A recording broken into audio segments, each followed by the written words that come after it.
Well, good morning. I'm Jagender Rana. Declaration policy. Declaration policy in fire insurance.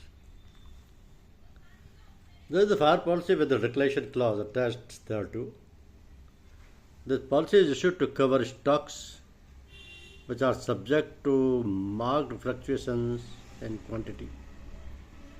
The policy is issued for an estimated sum insured representing maximum amount likely to be at risk during the period of insurance. The sum insured is the maximum liability of the insurer.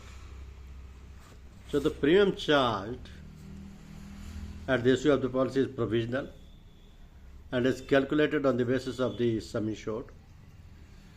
The insurer is required to declare the value of his stocks at agreed intervals. On the expiry of the policy, the total of the value declared is divided by the number of declarations to arrive at the average sum insured, on which the premium is again calculated and an adjustment is made subject to retention by the insurer of 50% of the provisional premium. So the policy is required to be issued in accordance with the special regulation laid down in the tariff. The minimum sum insured for which the declaration policy can be issued is rupees 100 lakh in one or more location and not less than rupees 25 lakh in at least one of these locations. So the declared value should approximate to this figure at some times during the policy year. Declaration policies are not sanctioned for stock at railway siding in respect of stock in process, when insurance is required for a short period.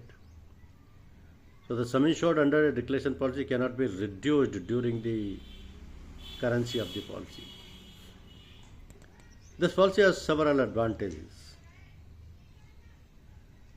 First, the premium is limited to the actual amount of risk irrespective of the sum insured.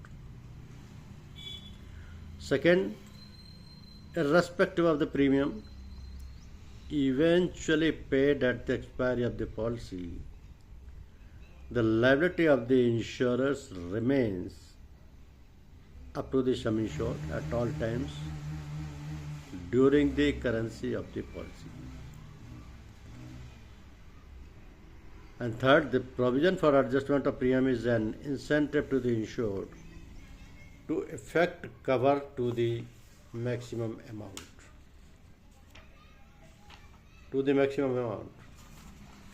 That means this declaration policy is issued with a declaration clause attached thereto. The policy is issued to cover stocks which are subject to market fluctuations in quantity. The policy is issued for an estimated sum insured representing maximum amount likely to be at risk during the period of insurance, and this sum insured is the maximum liability of the insurer. Thank you very much.